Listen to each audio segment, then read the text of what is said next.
In this video, I will guide you how you can find your sitemap on your Shopify store.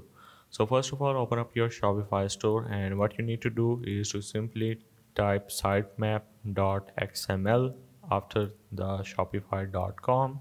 So this is going to look like this. So simply copy and paste it in your browser, and once you press the enter, this is going to be like main sitemap, which is parent sitemap, which also includes link to other sitemaps like child sitemaps. These child sitemaps contain URLs for different type of pages on your site, such as product page, collection page, and blog post. So after finding your sitemap, you can submit it to search engine like Google to improve your store visibility.